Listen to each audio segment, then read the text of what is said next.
Blockbusters. You are listening to the Triple B Podcast.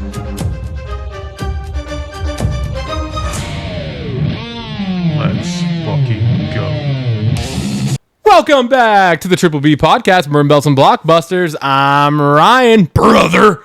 And I'm Tim, brother. And this is our show. We're going to talk about some bourbon. We're going to sip on some nice bourbons today. We're going to talk about some wrestling and talk about some blockbusters. And we got the loaded show today. Yes, we do. Loaded. Especially that blockbuster Yeah, section. that blockbuster section's big, man. Hell yeah. This is Hulk-size episode. It is. Episode 60. Brother. Just like you said last week, we can apply for our AARP. Oh, let's go. Let's go. Playing the old ARP. Oh, yeah. Well, this is my cash-in Is week. that how you play a harp? That's a violin. I know that's also a violin, but is a harp like this too, or is a harp is harp's like this upright? one, yeah. Like it's big, right? Yeah. Big upright Yeah. and more side to side. Yeah. Whatever. Whatever. This week, It's my cash-in. Timmy's cash in. And we had a little embracing action going on. We did. We embraced. And There was a soft embrace and a light choking, actually involved with this week's cash in. So yes. So please go check it Check out that on out our on the socials. socials. It's a doozy. yeah, But let's get right into it. I'm really excited about this bottle. I'm Very. excited because you've really hyped it up and you have it hidden still. I got the it. lid looks cool. It's very geometric. Yeah, it's really, With really angles nice. and lines and stuff.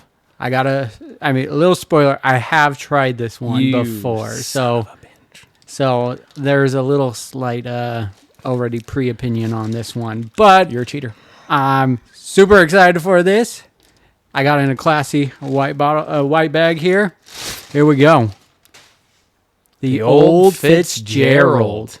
Bottled in bond. 7-year age Kentucky straight bourbon whiskey. You don't change a classic. You preserve it. Many things have changed since 1870, but good taste is always in style. In the beginning, Old Fitzgerald was served exclusively in private clubs and on steamship and rail lines. By mid-century, it became a mainstay of the bar and the first choice for entertaining. Today, the 7-year-old expression of Old Fitzgerald is your key to hospitality. Made under the exacting standards of the Bottle and Bond Act and with a whisper of wheat, a bourbon of this quality is worth sharing. I'm excited. It is. I've never had this. I'm really excited about this. Old Fitzgerald is a very spendy bottle, Okay. like typically above $100. What's cool about this one is it's very limited, like batch that just got shipped out to a bunch of stores, and the guy was like, stores were only getting like 2 cases, and they were selling out the second it hit the shelves because people were aware of it. This was only $65 at the store, and that's why it's so popular, is because it got the name behind it. Wow. At a very affordable price. Why is it so affordable? So let's get right into this, man. I'm so excited for absolutely. this. Let's go. I've never tried any Old Fitzgerald. Me either until this one. I don't know, man. You hyped this up. I know. I'm a a little nervous now because I'm a little I did nervous. hype this up. You hyped it up, so now I'm like, I'm expecting greatness. Cheers, man. Cheers, brother. Did you catch it? I did it. I said, brother. Yes, you did. Oh. Oh, yeah. It's just so smooth. Holy shit. It's just so smooth. A light burn. Oh, wow. It's just, I switched that around a little bit too. I really took that in. mm-hmm. Oh, yeah. It's very warm, Yes. Yeah. but like in a really nice way. It's Yeah. not like you said, it's not like an overpowering burn or anything. There's definitely a burn there, but it's also like sweetness immediately on the tongue. Really coats the whole mouth. Yeah. The flavor is fantastic. There's like no bitterness at the end of this at all. No. Oh my Lord. It's so good. I mean, that's a 10 out of 10. All right. That's what I was hoping for. I had a predetermined I mean, you could 10. go higher. Yeah. Honestly, with that. I mean, we gave them that would have won, hands down, King of the Burbs. Oh, yes. I mean, we gave the McFarland 16 and 11 out of 10. Like, this is better. Yeah. That's the best bourbon we've had on this show. Yeah. And it was affordable. Like, it Yeah. wasn't our most expensive bottle. Not even close. That's like, I think there's less than half of the price of our most expensive bottle. So, yeah, exactly. shit. So that's fucking dope. I don't think it's on shelves currently right now because it did sell out. But the guy I was talking to says it should start going back out to stores back up in September-ish time. okay. So be on the lookout. And if you do find it on the shelves, I think it was at Costco as well at an even better price. So if you do come across it, highly recommend you picking this bottle up. The Old Fitzpatrick. Yeah. 7 years. That's awesome. It's really good. That brings us over to our socials. You can find us on Instagram, X, YouTube, and TikTok at TripBPod. You can find us on Spotify, Apple, Amazon. We are the Triple B Podcast, Bourbon Belts, and Blockbusters. And you can shoot us an email at triplebpod619@gmail.com. Shoot us your ideas for any questions of the week, whether it's bourbon or blockbusters. Give us ideas for wrestling moves or TikTok ideas you want us to do. And send us ideas for maybe a bourbon you want us to try and or cocktail. Absolutely. We would love to Hear from ya. ya. Alrighty, that brings us over to our weekly fact check. This week's edition is on me. And once again, dude, we're on a pretty damn good streak. It was a clean episode. Yes. And I think there is, which is an important thing for us to keep in mind, I think, when we're doing the show too, is when we're keeping it in like that hour 20, I don't think we're getting as loose with the things we're saying. Yes, very true. Right, that hour 20 to hour 40 window has been pretty good for us. So, I only have 3 things, and they're all related. It was all one like talking point, but it just came up, and most of it was just me kind of talking out of my ass. We were talking about now I'm gonna forget the movie. Julia Roberts, Andrew Garfield. After the Hunt. Yeah, After the Hunt. Thank you. And we were just talking about like the ages of them because like Ao Edebiri in the trailer said something about like your generation, and I was like, it made me think like, what the hell? And then I was like, oh yeah, I guess Andrew Garfield is like in his mid 40s. Yeah, and I was like, he's probably closer to Julia Roberts' age than he is Ao Edebiri's age, and almost all of that was incorrect. Oh, okay.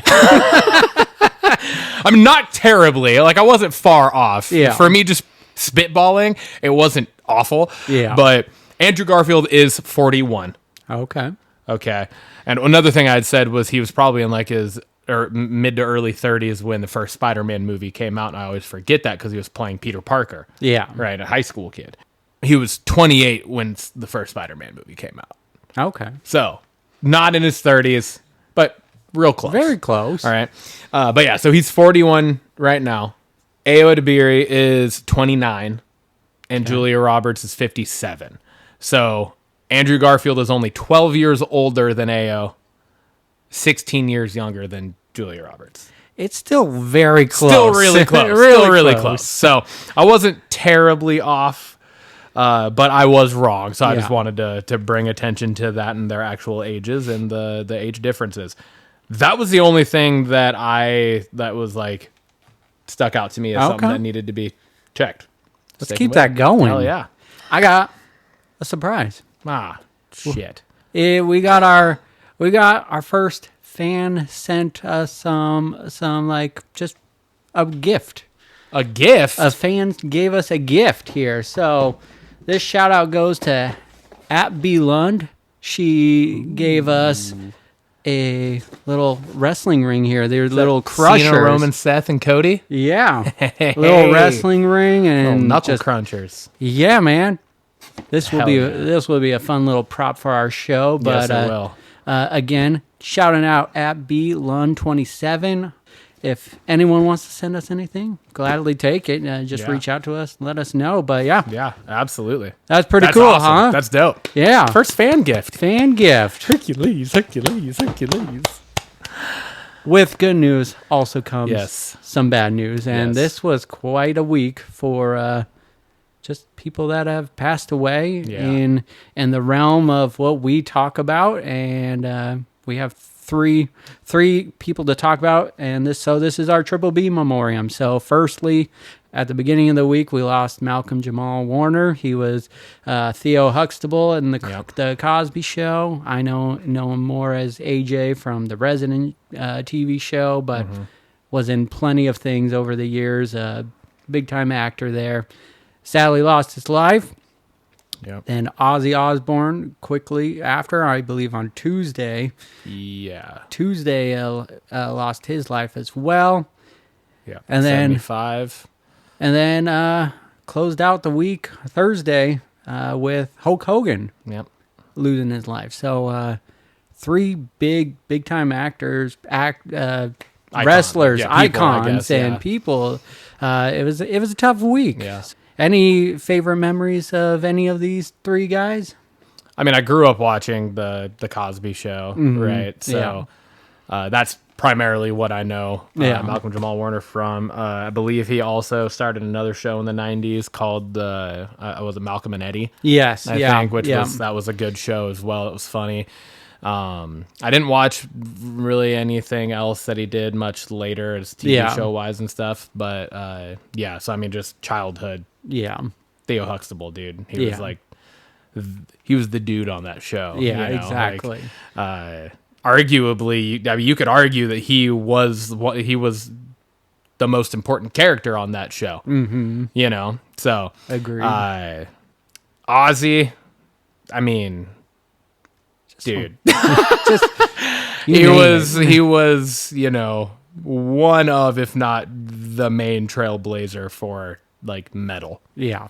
Right. So, you know, I mean, I'm sure there's a handful of people that are up there on that kind of Mount Rushmore of OG metal. But I mean, Ozzy is probably the most iconic and most known. Yeah. And I mean, just in so many different just facets of life. Yeah. I mean, he just did so much. Mm-hmm. And I mean, the dude was a fucking maniac. But he was so entertaining, and you know, like everything you read about him is just that he was like one of the nicest dudes too. Yeah. So, yeah, and then I mean, I don't know what to say about Hulk Hogan. We wouldn't have a podcast, without Hulk Hogan. There's for real, we would not. Controversial as he may be, the wrestler is responsible for WWE today. Like, there wouldn't be wrestling to its standard right now. No, he is one of the most influential athletes of all time. Yeah. So, I mean, he's, you know. From the yellow and red to the black and white, the guy made his impact on the business over such a long span, and it's crazy to think that Hulk Hogan's gone. Ozzy Osbourne, I didn't get to listen to him as a young kid, but James Wilkerson got me into him. I know I saw his post earlier this week, very sad that he's gone, but just seeing him through the TV shows, you know, and then getting into his music a lot later on. Yeah. Just an incredible icon. He's also in a bunch of movies as well, same as Hulk Hogan, and so it's just it blends our worlds together, and it's been a tough week when it came to this. So just give them a cheers to remember them. Hell yeah.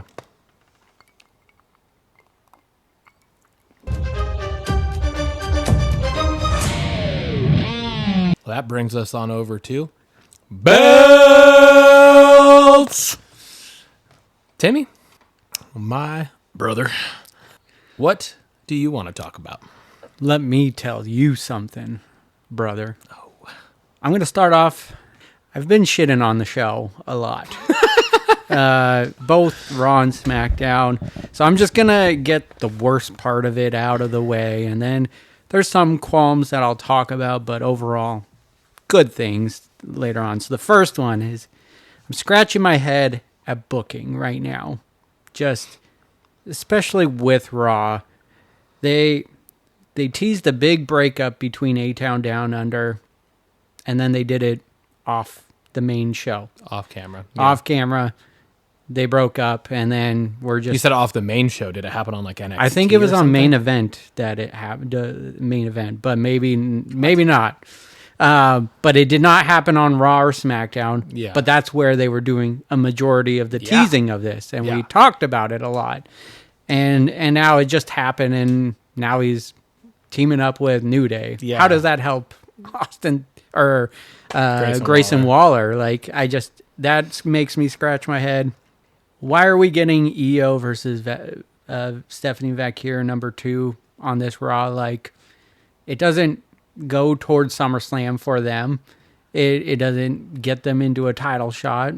You know, they both have their own title shots going on. I get what they were saying, but we knew how this match was going to end. I'm not even going to talk about the end because I'm pissed off about it.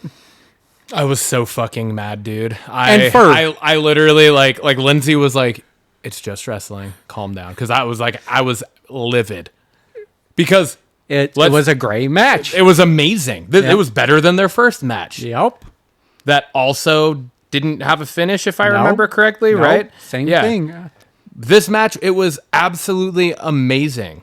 It was phenomenal. Yep. But just like every other fucking amazing and phenomenal match, especially in the women's division that we've had lately, it ends with this fucking bullshit. And it doesn't even make sense. Yeah. Chelsea Green. Why is Secret Hervis coming out to interrupt this on Raw? Yeah. And then you turn around and they're immediately... I'm jumping to SmackDown because I don't have this as a talking point. But then they're immediately involved in a whole other fucking trio of shit on that show. Yep. So it was just like, what the fuck is going on? That was it. It's very sporadic and random, and you're like, it's disrespectful, honestly, to the performers and the fan base. Yeah.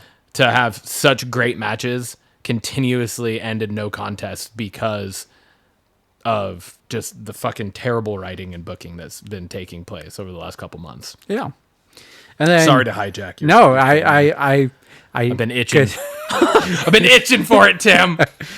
We got Sammy hurt indefinitely, but then comes back immediately. 2 weeks later or 3 weeks later. Yeah, I know. And yes, he's selling his injury, and they did talk about it, but it's still, I didn't like that. But then you got Dominic, who's just roaming around. Yeah. Got a doctor's note and can't wrestle. And then... I'm supposed to believe they're letting Sammy wrestle, who's bandaged up. Yeah, and then this is now also leading to a third match again between them at SummerSlam with no stipulation. No. Just another singles match. Yeah. Makes no fucking sense. I don't get it. They're like, someone behind the scenes is like, I think Karrion Kross is stroking somebody back there, and they're trying to use Sammy to like boost Karrion Kross. I don't think it's working. I'm a big fan and trying for the push across, but I don't get that. Not in this way. I don't understand. They're doing it terribly. I think they should have, if they were going to do any kind of push, they should have had him win a Night of Champions. Like, that should have been it. They should have had him join Seth. Yeah. That would have honestly been probably the best all-around thing, would have been for Karrion Kross to join Seth's group as the fourth member. Yeah. And then that would have continued the Sammy feud with all of that too. Yeah. And then you got, you messaged me about this. This was absolutely fucking ridiculous. You got Lyra and Bayley teaming up for the tag titles that are already getting defended at SummerSlam. Like, build to that. Don't build whatever this is, because Lyra got her own match at SummerSlam. tag. The women's tag titles aren't. Yeah, it's They're at SummerSlam. Oh yeah. Dude, what the fuck am I talking about? yeah. Charlotte and Bliss, Charlotte Royal and Bliss. Yeah. Duh. They already got their match. Like, build to that. Write that story. They didn't even. I don't know. It just that pissed me off. And it was just because Bayley went to Adam Pearce and was To like, ask for. "Hey, can we do this? We didn't get it at WrestleMania. Ignore the last 2 months of storyline. Let us partner together." And then they go out and, for the most part, teamed perfectly. Yeah. Almost. I mean, there are obviously a couple little things that I guess they kind of played into, but for the most part, they were like a polished fucking machine of a team almost. Yeah. Like, what the fuck, man? Yeah. I will give one kudo. The LWO got a win for the number one contender. They did. That one was one of the things where I was watching this and I was like, it better fucking be LWO. I was like, I know it's not going to be, but it should be. And then they won it. I was like, no shit. They gave LWO a fucking shot, man. Let's go. I was completely shocked by that. That's got to be one of the first matches LWO's won in a long time. A long time. So I'm giving them kudos to that. All right. Next talking point. The show opened with CM Punk and Gunther. Great promo by Punk, as always. Like, that's just to be expected. Followed by a great promo from Gunther as well. And Gunther is getting better at just working around the crowd. Like, I think we talked about it before, the lead up to the WrestleMania match, I believe it was, with Jey Uso. And it looked like he was kind of struggling at times with the crowd just booing at him and whatnot. But he did a good job just like getting right to the point, shutting him up and going on. The one thing I didn't feel believable is Punk didn't have a retort to what Gunther said. Like, Punk is never it felt shy. like it ended abruptly. Yes, yeah. And I was like, oh wait, it's over? Yeah, That doesn't make sense. I thought I thought the same thing. There'd be fists thrown, but it was just to keep Punk quiet. And like I said, Gunther's promo was good, but it's not good enough to shut Punk up. No. And so I thought it ended a little weird. Yeah. I agree 100%. I thought it was, like I said, I thought it was abrupt. I thought it was, because it was, Punk does his thing, Gunther does his thing, and then he drops the mic and walked out of the ring, and that was the end of it. And I was like, wait, what? I feel unsatisfied. From it. Yeah. So. Next talking point, and I'll tell you why I'm talking about this, because normally I wouldn't talk about this, but Sheamus versus Rusev. This is match number 2. Both matches have been really good, really great, but do you have any interest in this feud? And to follow up, why does it feel like non-title feuds have like kind of lost its luster? Like, we don't care about them as much. Before, like, Rock and Austin had a great feud for not around the title at WrestleMania 19, and they used to have so many matches. I mean, most recently, CM Punk, Drew McIntyre comes to mind. There was no title on the line. Mello. Yeah, exactly. That was like a fucking best of 7. But like, these two have history, but I don't care about it as much. Or do you feel the same way? And why do you think that is? I get what you're saying, and I don't disagree with you. I do think that it's kind of just another match on the card for me. Yeah. Right? I don't know. Like, one-on-one matches used to just feel like, back in the day, maybe it's just with age, it's just like they felt bigger back then. And now it's just like, I'm looking for it to lead to something more, maybe. I don't know. Well, and I think part of that too continues to go back to, so one-on-one matches used to mean something. Yeah. There used to be, a form of, in probably lack of better terms, bragging rights. Yeah. There was where, people would win just one-on-one exhibition matches, and that would actually push them. Yeah. Right? Where now, and this comes up multiple times because I think it's the most glaring one, it's Liv comes back, loses a one-on-one match, it immediately gets put into the fucking Queen of the Ring qualifier. Yeah. You know what I mean? Yeah. Where it's like, and I don't remember who she was. Was that Kyrie Sane who she lost to? Yeah. Maybe. Yeah. And was Yeah. Kyrie in the Queen of the Ring qualifier matches? No. Yeah. So there you go, right? Like, Yep. that's kind of the exact example right there. Yep. It's because the one-on-one matches don't fucking mean anything anymore. Yeah. True. And that's an outcome of again, the booking and the writing and everything. Their one-on-one exhibition matches are filler now. That's all it is. It's just filler to fill time and Agreed. try to put a decent product out, which a lot of the times some of those matches are some of the best fucking matches of the night. Exactly. Right? Sheamus and Rusev, they've put on back-to-back fucking bangers. Yeah. I mean, it's Sheamus, of course, but like for real though, like they've been really good matches, but to your point, nobody fucking cares about them because they're mid-card dudes that aren't being like Not even for the rewarded IC for title. anything. Not even Yeah. not anything. I think part of it is just they don't give them any segments together. Like not very little. Like there could have been because their first match was 2-3 weeks ago, and then this match. Just have them interact in the back or something and go, hey, you didn't win cleanly, bro, and so we're gonna go at it again, kind of thing. And Yeah, or let them give fucking promos in the back. yes, Not together, not seeing each other. We don't need even that interaction necessarily. Yeah. We just need good fucking promos in the back because then that would just build something That to aren't invest into the match. directly before they then enter for the Yes. match too. Yeah. I think that's the other thing that is like we used to get promos. You'd have a promo kind of randomly placed from The Rock. And then we didn't see anything from The Rock again for the rest of the night until the main event or whatever. You know what I mean? Like you had those moments. Now it's like everything it's just this formula Yeah, that is every show. It's both shows every week where it's, oh, I'm in the back talking to these guys. Oh, what do you have to say about this? Oh, we're going to come out and beat your ass. Oh, and then they enter. And then that's their end. That's like the build up to their entrance. It's like, we don't fucking need that. it was Constantly. It was cool when it happened at first, but now it's Yeah, just like, but now it's rotate it. It's every fucking. Yeah, It's like every other match almost now. It feels like they're doing some form. Like every time Charlotte and Alexa have come out, yeah. it's Yeah. been a promo of them talking together in the back, and then one of their music hits and they come out.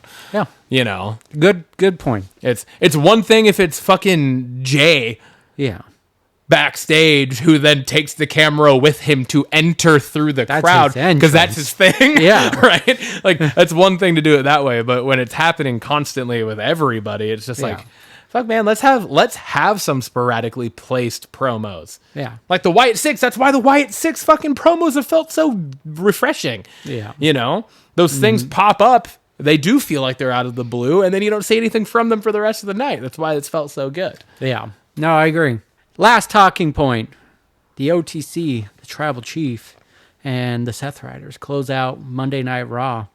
And Paul tries to recruit Roman Reigns to fill the vacancy of the leadership role in their group. And, you know, it's a very Paul thing to do. Like, he's always Absolutely. doing these things.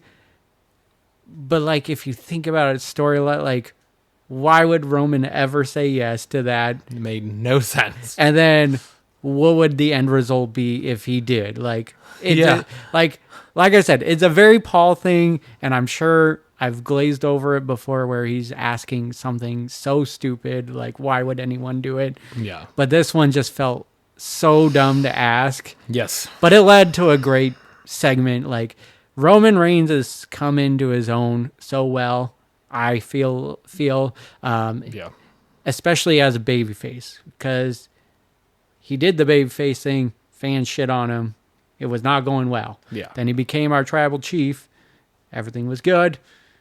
And then now it's back to finally being a babyface, and haven't got a lot of like just good promos from him. There's been sporadic ones, but I don't know. This felt refreshing from him. It felt like you can build a company around this guy. I know like he's towards the tail end of his career from what he said, but he's like one of the big good guys that you can build it around. And I thought it was just a really cool segment. It's leading to technically kind of like the OGs versus the Seth Riders at SummerSlam, and the Braun Braun squared.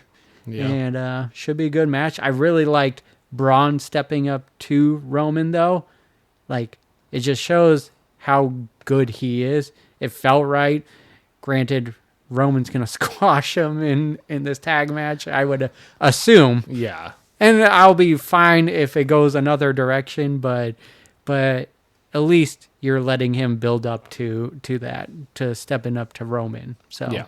I thought it was a cool closing segment, minus the ass backwards question. But we got Roman Reigns calling Paul a dumbass left and right, which was fun. So it was solid. Qualm. I just didn't care for the fact that it was like the exact same thing almost that we got last week, just reversed. yeah, I get that. Right? Where it was last week was, Roman coming out and saving Jay. Yeah. And inadvertently, I think CM Punk as well, but saving primarily his cousin. And then now it's the whole thing was advertised as we're hearing from Roman live tonight, but then it starts because Paul Heyman and them went to the ring. I thought that didn't was like weird. that. And then Roman comes out, and then it turns into Roman getting his ass beat, and then here comes Jay. Yeah. I don't Who know. once again has his music hit. Like, Yeah, you don't need it. Music hit. You don't Yep. need it to come save someone. Just run out there. Yeah, and but I mean, you think back to the best times of the Yes. best saves in the history. Agreed. I mean, I go all the way back to, I don't remember what show it was, but I'm thinking way back to when Hogan was getting his ass beat, and here comes the Ultimate Warrior with the fucking long ass sprint out there. Yeah. His music was on. Yeah. You got Kane Undertaker, doing Kane it. doing it, Stone Cold doing it, The Rock doing it during the fucking Invasion Corporation, It gets DX, the crowd like going. all of them, you know. It does. It So does. like, I know what you're saying because we've talked about it multiple times, and I just think it seems like it happens maybe just because we're adults and we're a little more critical of the product now, especially because we're doing this show, Yeah. than we were in the late 90s, early 2000s when we were watching it. Yeah. I'm sure it happened just as much with other people's You know, music getting hit, but I would never think about it until the one time Jeff Hardy came out. It was his debut in AEW. Matt Hardy was getting beat up. oh yeah. He comes out to his music. He starts dancing Does the dance and then goes to and sing. then goes and saves his brother. And so I think maybe Yeah. that's when I started thinking about it. Like, why the fuck's your trigger the music hit? music? Like, I think that was it. I never thought about it before. Yeah. And you're right on the money. Like those iconic saves, especially the big one that sticks out is Stone Cold's. Yeah. Like when it was Mankind winning the title on Raw. Yeah. That moment was epic. And without Stone Cold's music hitting, is it as big? Yeah. You know. So I get that. Anyways, sorry. No, I was just, I Yeah. just, the whole save, and it just ended up being, it felt like it was the exact same thing. But Yeah. like last week it was Roman picking Jay up. Now it's this week Jay's picking Roman up. Yeah. I don't know. I don't know what next week will hold, but it just feels like there's a lot of just recycling of the Yes. same shit happening. Bringing me over to SmackDown. I only have 3 things. 3 things. I have 3 things, and I'm gonna tell you why. Because you were shitting on the show with me? Yeah. The very first thing I have here is SmackDown was fucking boring. Yeah. This show of SmackDown was boring outside of the final 20 minutes of the show. The first maybe 5 minutes and the last 20 minutes of the show. Everything else in between, the Hogan tribute to start the show and the closing tag spot, Yeah. might as well have not fucking happened. I agree. There was almost nothing in this entire thing that really fucking mattered. I take notes during the shows. Yeah. Even if it's not the week I'm Yeah. talking about SmackDown. If you look at my SmackDown notes, they're just one-liners. There's nothing big. Yeah. Like, I always jot down bullet points like, oh, I really like this move. And this is all just like one-liner things going, this person won the match. Just so I can kind of look back at it. Yeah. But yeah, anyway, sorry. No, I don't know. It was very, and I'm not saying it was a bad show, because I wouldn't necessarily categorize it as that. It was just a boring show. It was a very generic, kind of straight across.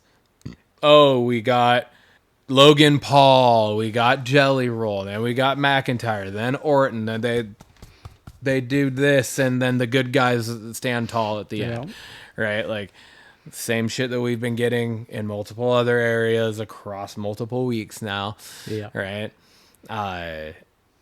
I mean, we got fucking, lo and behold, we fucking called it, Timmy. Who fucking got in Julia's face about the women's U.S.? Fucking Zelina Vega, because they don't know what they're doing with their fucking female talent. Yeah. Right? You have this fucking, what should be an illustrious title, because it's still in its fucking fetal stages of it. Mm-hmm. And they're not doing a goddamn thing that's worth shit with it on this show. They're absolutely shitting on this fucking title. Yeah. Even Cody Rhodes promo I was very boring. Yeah. And again, that was another one that just felt like it ended weird too. Yeah. And just kind of abruptly, and it was just, he was kind of like wasn't he like in the middle of talking and then got back up on the turnbuckle and did his fucking whoa? Like, it was one thing for Jay during the fucking gauntlet match to come out, beat up Braun Breaker for a minute, then run it back with entrance to replay it. Yeah. That was funny. This was just awkward. Yeah. No, I agree. And then, again, I know we're on fucking limited amounts of shit, but why the fuck is Cena not there 2 weeks leading up to SummerSlam against in this big match after getting fucking put through a table last week? The next, like, probably his second biggest match other than the WrestleMania one. Yeah, right? Like, I don't know. It just, like, that doesn't make any sense. I'm trying to fucking pick my brain. You got Miz versus Fatu. You got Jade versus Green. A solid match, I guess. But I also didn't like how, I love Jacob Fatu. Mm-hmm. He's fucking awesome. But there are times where they make this motherfucker look indestructible. Yeah. And, like, to a point, I like it, but then there's also moments where I'm like, okay, this doesn't make sense. It's like when fucking Roman came out, I don't remember exactly when, but against the New Bloodline, and he single-handedly took out everybody when fucking, like, Jay, Sammy, and Jimmy couldn't all do it, or maybe it was like Cody, and I don't remember who all it was. Yeah. But we talked about it on the show, or it was just like, I think I was probably the one that was like, I didn't like how they just like made Roman look indestructible. Yeah. Right? And that's kind of what they're doing with Jacob here. Now, yes, he did get fucking clotheslined, and then they stood tall at the end, but it takes an army to bring him down. Yeah, but or a single clothesline. Yeah, that's true. Right? That's like true. It was like a fucking clothesline, and then he's just so fucked up from just a clothesline now all of a sudden that Solo can talk all the shit and then drag his head up like he just got put through fucking 75 tables and then give him the Samoan Spike, the most devastating move in the history. Your favorite? I don't know. I don't like it. I'm so over the whole fucking just this, everything that has to do with the bloodline shit. I'm sick of it. I'm so fucking past it right now. And that includes the Jay and Roman team up now at SummerSlam. Like, fucking let's get over this. Let's move on and let's actually be creative and put these guys in positions to push them as individual superstars. Yeah. Not fucking riding the coattails of arguably the best storyline ever told. Mm-hmm. Right? Like, it's over. Yeah. Let's move on. Let's put it to rest. Get Jacob the fuck away from Solo. Yeah. He is not being propelled by this at all. No. And Solo isn't fucking being, like, dragged up any higher. Solo's where Solo's at. The only thing that's going to change that is a fucking change of his goddamn character and finishing move. Mm-hmm. Right? Like, he's not going to go much higher with this. Yeah. Jacob can fucking... The sky's the goddamn limit. But not if you keep only pitting him against Solo. Yeah. Like, it should have been the one match when they broke up. It should have been that. It should have been over with. Move on.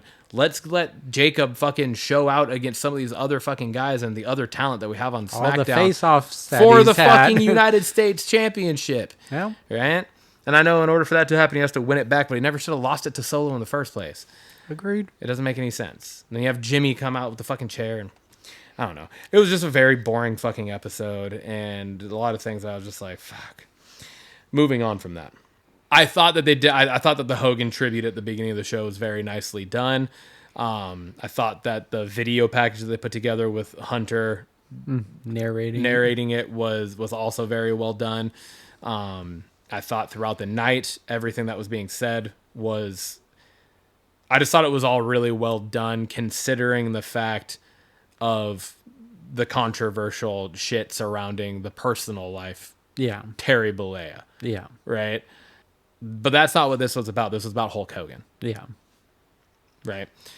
And in the grand scheme of things, the things that he did, he wasn't killing people. He wasn't, anything like that.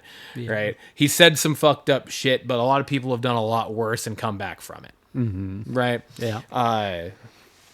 So I thought that they did a really good job of just kind of just like navigating around it. And like Cody, that part of his promo I thought was great. The very beginning of that, where he straight up acknowledges like, think what you want, but we're talking about Hulk Hogan, what he meant to this industry. Yeah. And that's the important thing. And I part of me feels like some of this, and I could be totally off base here, but some of this may have stemmed from Chelsea Green.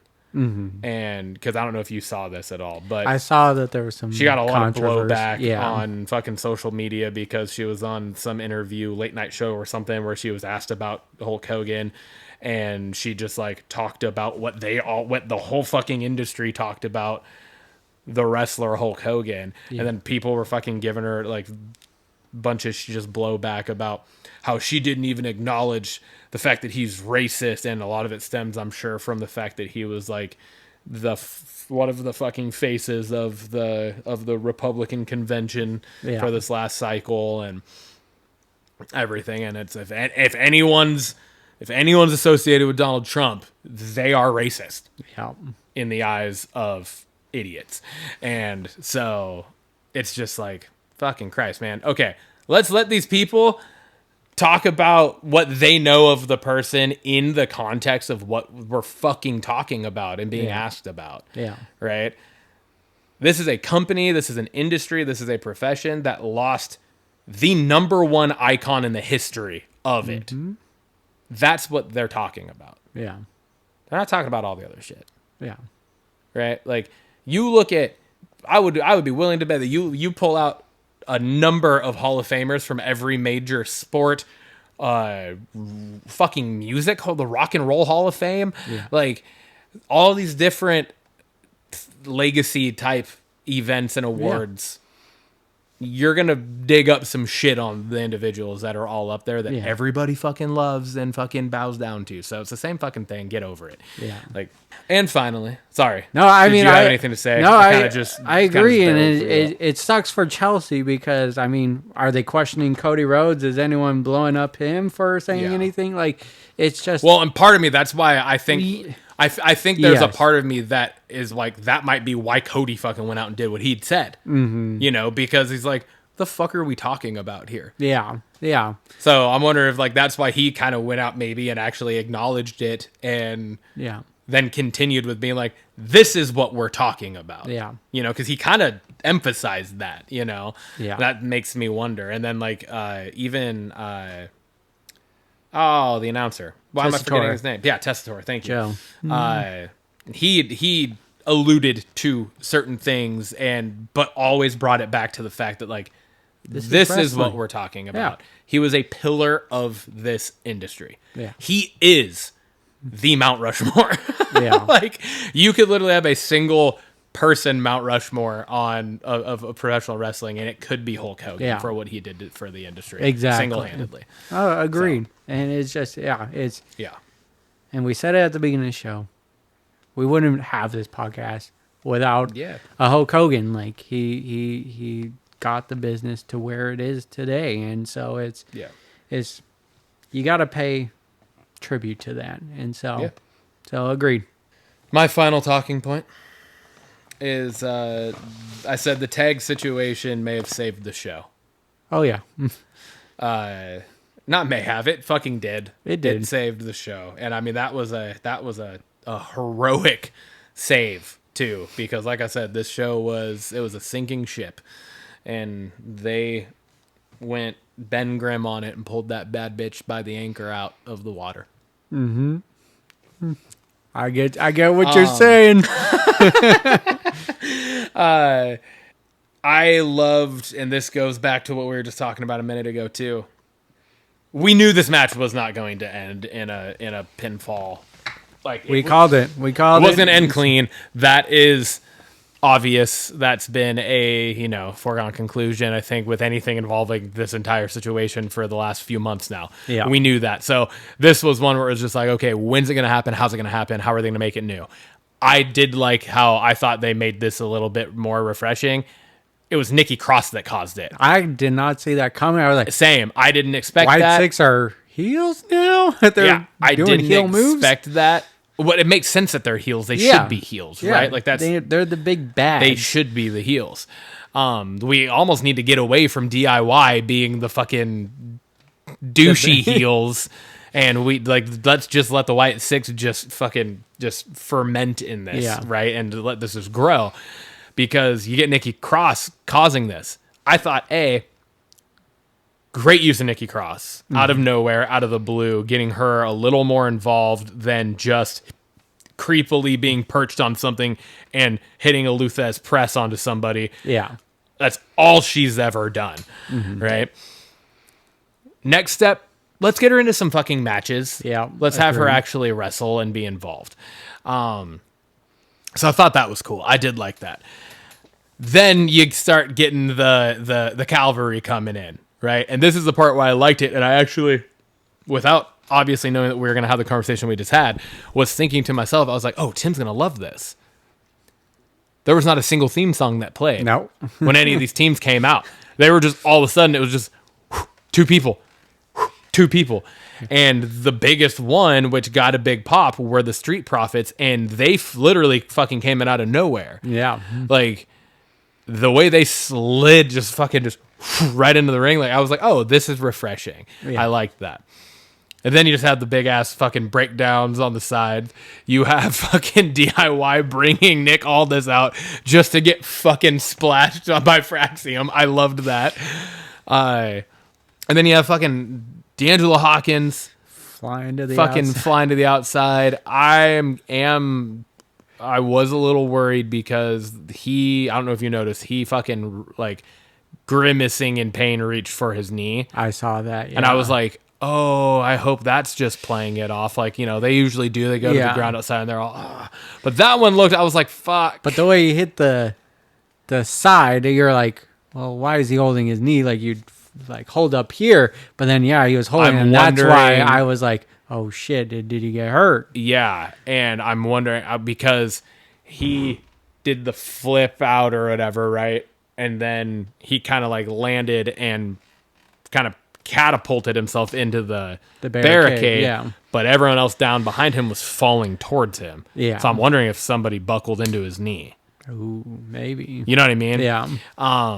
Those moves are always like the ones that freak me out the most. Like the moonsaults To the outside. to the outside. Like obviously the JD McDonough one was fucking horrendous. Yeah. But any other time anyone else hits that, I'm always like, oh, fuck their knee. Because that's such a hard move for the person on the outside to take correctly. Mm-hmm. Like there's such a margin of error there. Yeah. And the person doing the moonsault, depending on the height of the person on the outside, either under or over rotates almost every time. Yeah. And then it's like if they hit like this and they end up actually hitting the ground before this person goes down, you're just asking for this person to fucking fall back onto their leg. Yeah. And one of these times, it's gonna buckle. Yeah. They're gonna catch the leg when it's straight, Anyways. And look at Seth Rollins. Yeah. Yeah, right? I mean, that wasn't even to the outside. Yeah. And then you have Tez fucking fly over the which is kind of his patented thing now, just flying over the fucking turnbuckle outside, which is a very impressive fucking move to do because he just does it from the ground. Yeah. He's not using the rope or nothing. He's just fucking jumping and just fucking soaring. So that whole thing was really cool. I really enjoyed that. I thought it was an awesome way to close out the show. You get the fucking announcement. You get we've talked multiple times, like, what are they going to do? How are they going to make this bigger? How are they going to make this better? Well, we're running it back for TLC match again. But this time, it's a 6-team fucking TLC That's match. the first time. Yeah, it's a TLC ladder match, essentially, right? Like, I guess all the TLC matches are The titles technically have been up. yeah, they hang up, huh? But still, yeah. So we're getting the first in a 6-way tag TLC match With some great teams. with some the best teams it's in probably WWE the right best now. tag teams in WWE right now. Yeah, And it's at SummerSlam. and it's at a PLE, PLE. which is I had that written down and it's at a PLE. With We the didn't know if that with was the gonna- mind blown emoji. We are now having both women's and one of the men's tag titles being defended at a PLE. It's got to be a first for a long time. So those are my talking points. That's what I got. Yeah, man. The clothing segment was great. I love the chaos. I did like the Nikki Cross being the one to cost the match. It was, we knew it wasn't going to end cleanly. So it was different having her do it out of the blue. So love that. Yeah. And then the announcement of TLC, like I knew it was going to lead to a match. Had no idea it would lead to another TLC match in the same year. So that was shocking. And I'm so here for it because one of my qualms was this TLC not being at WrestleMania. It was on the SmackDown afterwards. This gets to shine on SummerSlam. Yeah. I'm so excited for that. And you're now showcasing, like we just said, the 6 best tag teams Yeah. all at once in this fucking stipulated match, which is going to it's going to be crazy. It's going to be carnage. Banger of the week? I got the Hogan tribute video. I thought it was well done. It did a good job towing the line of keeping it wrestling. It did go into his personal life, because he is a father, has a family, but it kept it wrestling focused. And I mean, like I said, this business wouldn't exist without Hulk Hogan. And it was just well done, especially turning it around 24. I don't know how these guys get all the material needed to generate that video in 24-hour span, but bravo. It was well done. Yeah. Yeah, for sure. I agree. My banger of the week is I'm going outside of the WWE. What? I know. Not terribly far outside of the WWE, but I'm going outside of the WWE. But still, this is I'm the first. going with the announcement of the Hardy Boys versus the Dudley Boys one final time at Bound for Glory 2025. Ooh, that's a good one.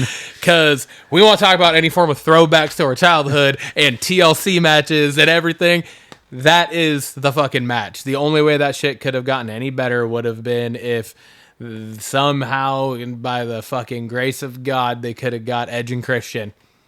Just for this one fucking match. Just make it a triple threat. Doesn't need to be all TLC match. We don't need to see anybody die. Nope. But, I mean, the Hardys did just win the fucking titles in a ladder match. In a ladder match. In a pretty... And a weird ladder. Yeah. Like and then Jeff... did you see Jeff hit the dance after he won? Yeah. It's fucking awesome. I saw a TikTok video. It was like, this motherfucker will hit his dance anywhere he can. He's all hanging from what was essentially like a fucking helicopter rope ladder. Yeah. Right? Like that you used to see on like Fear Factor. Yes, He's exactly. hanging from that. I'm like, fuck yes, I love it. How's the match gonna be? I have no idea. Devon almost died a couple years ago. Like legit. Yeah. He almost died. He had a stroke. And then he had that was in 2020. And then in 2022, he had the fucking spinal surgery. But I saw him on the Chris Van Vliet thing, and this was before the announcement of this, but it was shortly before this. So I'm sure he was aware of this.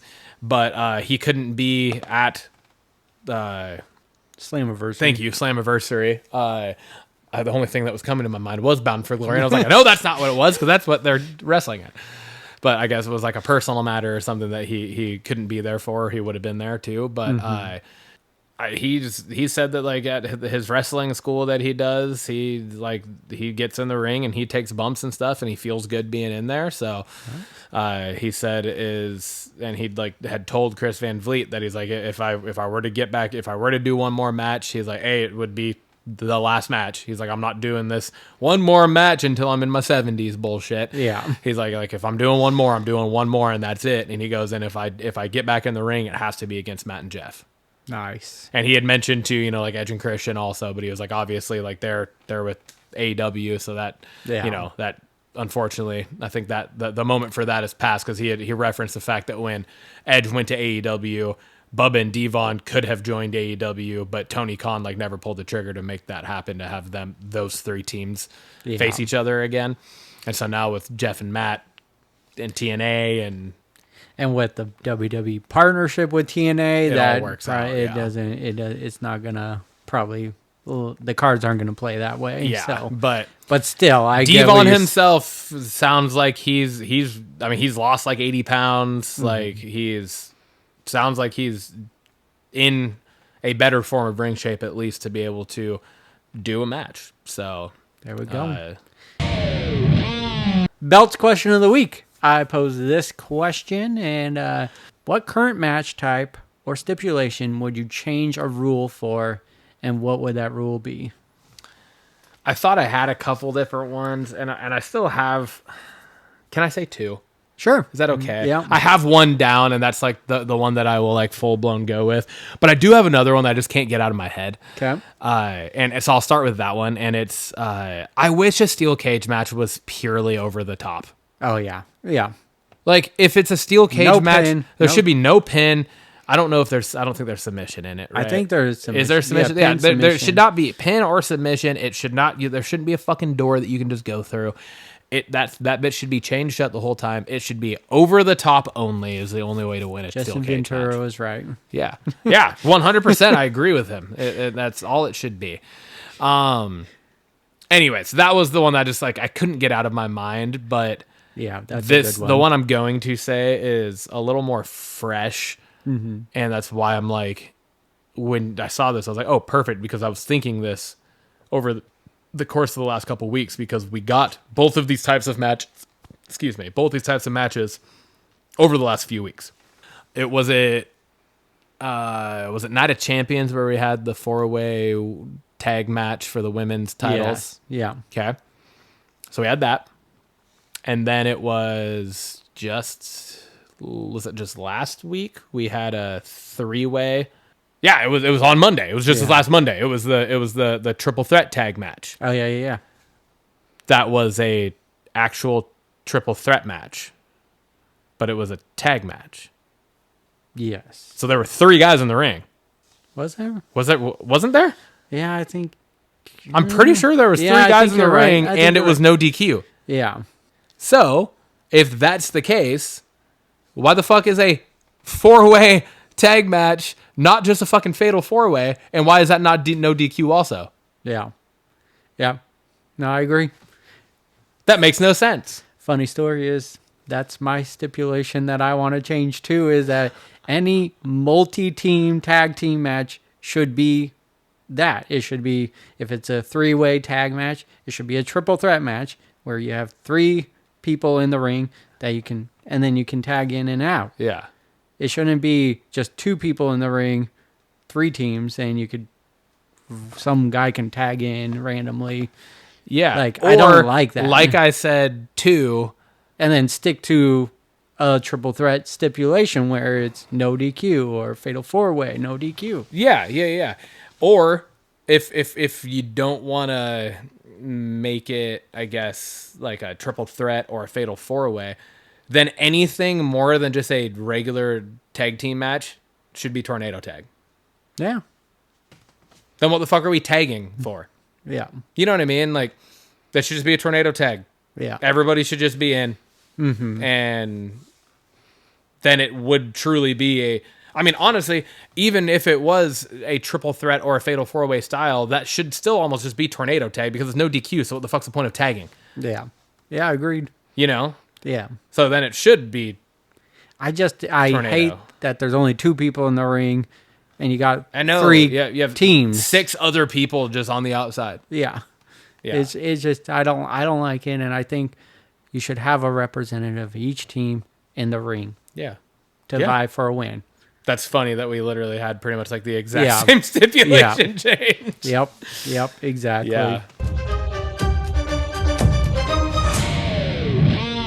That brings us over to Blockbusters. Nailed it. We're getting good at that. Yeah, we are. We only got one movie this week. Yeah, we do. I got this movie. It's called Keeper. And it isn't even a full trailer. It's a teaser trailer. Yeah. But boy, does it make a fucking impact. Yeah, dude. It's called Keeper. Synopsis. A wife becomes isolated in a secluded cabin and has to fend off an unspeakable evil. Cast is Tatiana Maslany, Rosif Sutherland, Burkett Turton. Release date is 11/14/25. Platform is theaters. Holy shit. Trailer is just makes you feel uncomfortable. It doesn't give you anything. Well, and the synopsis doesn't give you anything. Like, the synopsis doesn't play into or off of the trailer almost at all. There's like, oh, wife becomes isolated in a secluded cabin and has to fend off an unspeakable evil. Okay, but then the trailer looks like we're bouncing from like 4 to 5 different vantage points of stories. Yeah, so it's just like, what? Exactly. And this is from Oz Perkins, who did Long Legs, who did The Monkey, and yeah. so it You know looks it's gonna be creepy as creepy. hell. Yeah. And it's not, you don't get a lot from it, but what you do is just, Definitely it's creepy. It's Yes. uncomfortable, and Yes. this year has been great for horror. Yes. Like, it's Absolutely. just been They're just fucking something one after another. them We out, got man. Weapons coming out soon, and bringing us over to series. I pose this one as well. The Girlfriend. Synopsis. Laura's picture-perfect life starts to unravel when her son brings home a new girlfriend named Cherry. She becomes convinced that Cherry is a manipulative social climber, or is she just being paranoid? Cast is Robin Wright, Olivia Cook, and Laurie Davidson. Release date is September 10th, 2025, and it's coming out on Prime. Trailer gives me like You vibes, but Kinda, yeah. from women. Like, I don't know if it's from the mom or from the girlfriend, but it just kind of gives me those vibes Yeah, of there's something You. And I don't know, it just, the trailer just got me hooked on this. It does. I mean, Robin Wright is awesome. Yeah, Olivia she's- Cook is awesome. Yeah, And they're all fantastic. it got me intrigued. It pulled me right in. There's and it didn't give away a lot, so it hooked me in just enough to want me to watch this. there's an uncomfortable feel in this when it comes to the mother-son relationship, isn't there? Yeah, for it's sure. very I forget what that syndrome is called, but it's like where there's that where the relationship between a mother and a son goes too far. Yeah. And there's like, it has an actual name. I forget what it's called, but it's very almost uncomfortable. Yeah. Yeah. Because he for like sure. is explaining to her how like perfect she is, and then the mom's like, "Oh, so like me, huh?" Or something like that. Yeah. And it's just like weird. Yeah. It's a little uncomfortable because some of the stuff that he just said you shouldn't be comparing yourself to in his eyes. Yeah. It's a little uncomfortable and weird. Yeah. So exactly. it definitely makes you. There's a weird vibe in this, For sure. but it looks like it's going to be super unhinged and intriguing. So. Yeah, exactly. All right, we got Hostage. Synopsis for this is when the British Prime Minister's husband is kidnapped and the French president starts receiving threats, both leaders must face an impossible choice. The cast of this is Serene Jones, Julie Delpy, and Corey Miltrist. Maybe. I'm not sure how to pronounce that. But the release date for this will be August 21st of this year, and it will be out on Netflix. It looks good, man. Yeah. I like the premise of it. It's not necessarily new, but I do like the trope of it. Like, Yeah. it's, I like it, and it looks intense, and It looks, I think I like it because you're getting this, what I feel like is a typical male-led yes. plot, right? From a female point. And when we have had this in, I feel like, a lot of times when we've had it from the female perspective, they're not getting into the nitty gritty of the shit. But in the trailer for this, it looks like you see her, like she's getting into some shit, which I was like, oh, this is cool. I like it. And I don't know. What's funny is this, and also the next one, I just kind of stumbled on. I wasn't even searching. I watched something on YouTube, a video, or I watched a music video, or maybe another trailer or something, and this just happened to be like popped up on like, hey, watch this next, and I was like, oh, what's this? So I clicked on it, and then the next one that I have on here popped up after that, and I was nice. like, oh, no shit. I was like, oh, fuck, I don't have anything yet. Threw them both on here because I was like, oh, hell yeah. I like it. Next up, and our final talking point for this, we had The Last Frontier. The synopsis for this is, the show follows Frank Remnick, the lone U.S. Marshal in charge of the quiet, rugged barrens of Alaska. Remnick's jurisdiction is turned upside down when a prison transport plane crashes in the remote wilderness, setting free dozens of violent inmates. Tasked with protecting the town he's vowed to keep safe, he begins to suspect the crash wasn't an accident, but the first step of a well-crafted plan with far-reaching and devastating implications. The cast of this is Jason Clarke, Dominic Cooper, and pretty sure that's supposed to say Haley Bennett. The release date is October 10th, 2025, and the platform is Apple TV+. Apple Plus coming out again. More. The trailer for this was a very brief just teaser. It's literally just a shot of like kind of focusing on some of the individual inmates on this plane, and then it cuts to this one individual that's masked as an inmate on the plane. And then all of a sudden, the wall next to him just explodes, and it cuts to an outside view of the plane going down. And then that's it. That's all you get.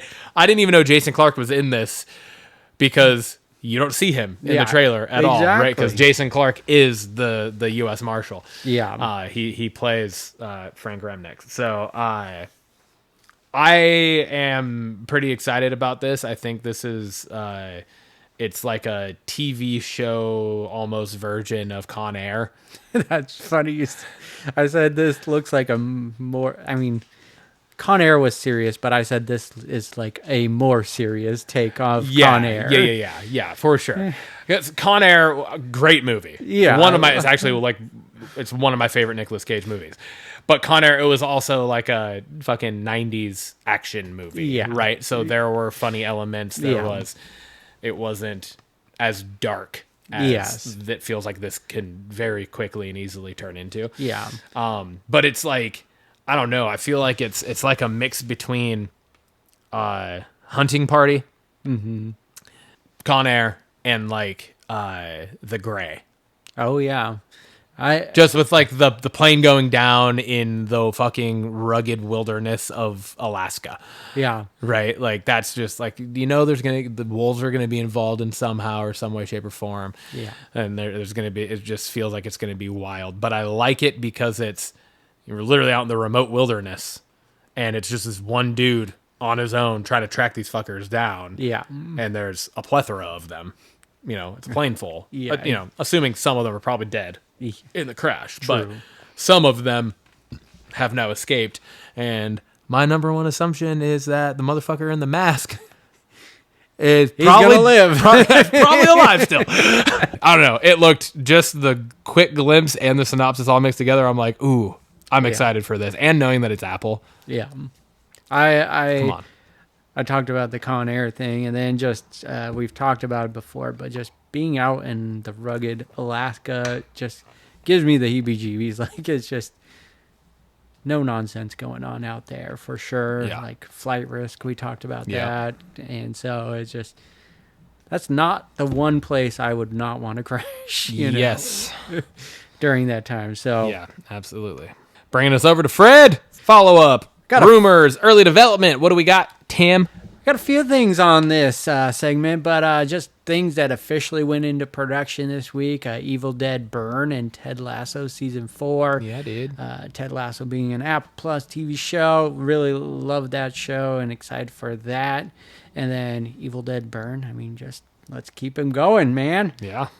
Wednesday also got renewed for Season 3, even before its Season 2 debut. So they believe in this show. I mean, Absolutely. It did great things on its Season 1. So more to come on that, but Season 3 is already a go. Yeah, dude. Good fortune. The official trailer release for this. Holy hell, this looks even better than just the little teaser we got. I am so excited for this one. It just looks so good. We get a little more of what Aziz Ansari's character is doing along with Seth Rogen's and how Keanu ties into all of this. And it's going to be a fun movie, dude. Yeah. I loved it's like, so you can fly, right?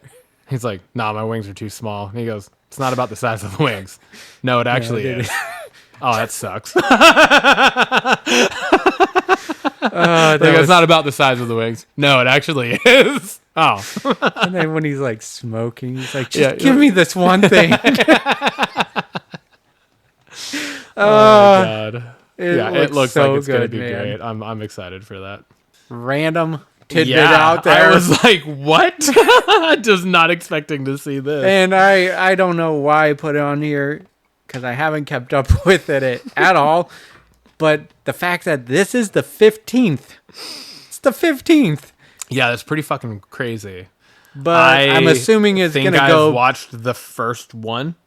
I've watched the first two. Yeah, so. But anyways, Air Bud returns. The dog that could play basketball and football. Summer of 2026, Air Bud returns, and I don't know if it's a good thing or a bad thing, but I saw it and had to talk about it, and just to know that it's the 15th movie of this is just wild. Yeah, it's crazy. Like, how? How is it How still are we going? still coming up with ideas for this?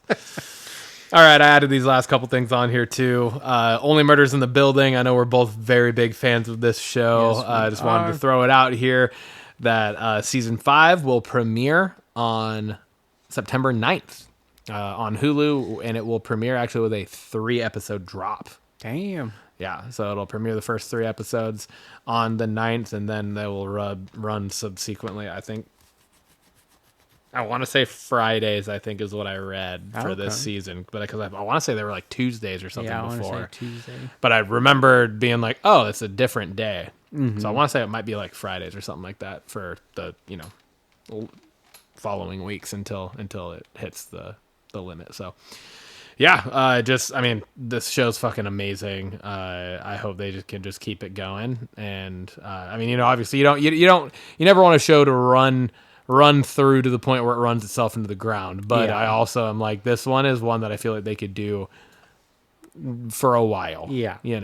It's so good. It's amazing. It's so funny. The main trio have such good chemistry, and the side characters are perfect. And it is a testament to the show as how good the show is with the people they continue to pull into these casts. Yes. Yeah. Like big names. This is an ensemble show, but it's with a different ensemble of people every season. Yeah. They're continuing to just pull big ass fucking names into this show. So yeah, I think that's definitely a testament to how good the show is, and people know that. Absolutely. And we also got the official trailer for Platonic Season 2. I honestly I didn't know where to put this. I was like, this could probably go up in the actual, our actual full-blown talking points. Mm-hmm. But I also did just talk about how like last month's binge, I like watched season 1 and then we talked some about season 2 and how it was like set up for a season 2. Yeah. So I think it's a follow-up. I was like, yeah, I thought it was something that we have talked about Yeah. kind of at length before, so I thought it fit into this. We got the trailer for it. It's coming out on April 6th with the first episode on Apple TV. August 6th. That's what I meant. Fuck, we're both just fucking up dates right now. August 6th, thank you. They both started with an A. On Apple TV Plus. And the trailer for this I'm excited because I feel like you're like almost flip-flopping storylines to a point from season 1 to season 2.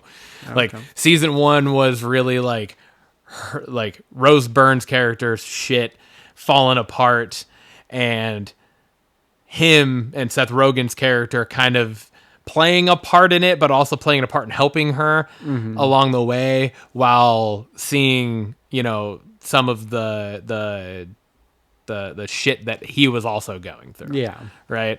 But I felt like it was a primary focus on like him helping her to a point. Mm-hmm. And now it looks like we're almost getting a flop where it's like at some point in the trailer, you see like he straight up says, he's like help me get my life back, or my life's falling apart, or something along those lines. Right.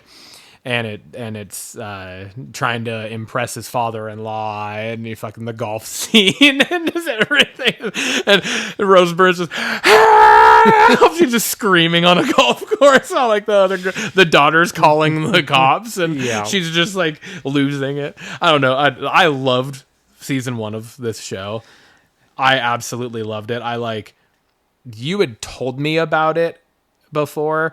No, it wasn't me. I haven't watched it. No. Oh, you haven't watched Platonic? No. We talked about this on the Bingecap, yes. didn't we? I think I said I thought it was you that told me about it then, too. Yeah. I swear it was you. What the hell?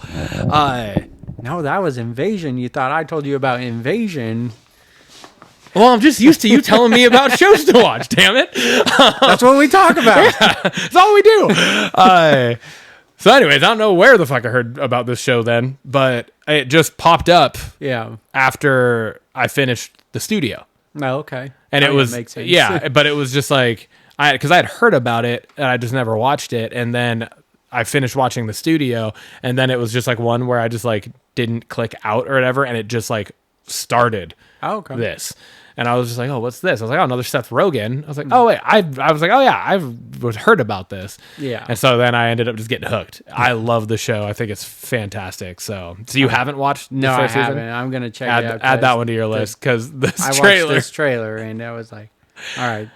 And it's from the directors and the Neighbors. They played in the Neighbors. Yeah, and it's a very similar, just chaotic chemistry of the two, from the Neighbors to this, but it's called Platonic. They're literally platonic friends. Yeah, and that causes issues within their lives. So it's a really good show, and I was really excited to see the season 2 for it. So special segment this week, dude. It is our July binge cap. We're recapping everything that we have watched over this month. Yeah. So far, because I know we still got a week left, essentially, right? Yep. Thursday. But when the episode comes out, it will no longer be July. Exactly. So, shows and movies, Timmy. What you been watching? So I got to the movie theaters quite a bit this month, or more so than I have in previous. So only watched one movie at home. It was Head of State, which we just kind of alluded to. Watched Jurassic World Rebirth. I watched I Know What You Did Last Summer, and then we just went and saw Fantastic Four. And then going over to the shows, watched half a season of Modern Family. So in season 7, I'm halfway through that. Watched season 16 of Hoarders. That's a show me and Haley watched together. We started a new show called Unsellable Houses, and it's these twins that are real estate people up here in Washington, and it's ongoing like 5 or 6 seasons, and they renovate homes and make them sellable and get a profit from it. But been loving that. Finished Long Bright River. That was our small screen sampler and finished the 8 episodes of that. Hella good, man. That was a great show. Well done. Yeah. And then started the show Untamed. We talked about that. It's the Eric Bana show on Netflix. Oh, yeah. And has Sam Neill in it as well. And one episode in, and it's got me hooked. Okay. I saw my brother Chris the other day, and he talked about how good it is. So I was like, hey, I talked about that, and let's give it a watch. And beautiful scenery, like Really? well shot, and it's just another mystery. Where's that set again? I believe it was Yellowstone or Yosemite. It was like in a national park. Yeah, okay, yeah. And but just beautifully shot, and it's another mystery thriller. So it's got me hooked already. Hell yeah. What about you? It was a good one for me. This month, I got quite a list. All right. So I watched Minecraft and Mickey 17. We watched those as yeah, well. we watched those for. I actually watched them originally, and then you, because I was on vacation, you were like, "You're going to be cutting it close for time." He's like, "Why don't we just use those for the especially toasted segment of Toasted or Trash?" So both those. I also watched Sinners. Oh, okay. I watched The Parent Trap.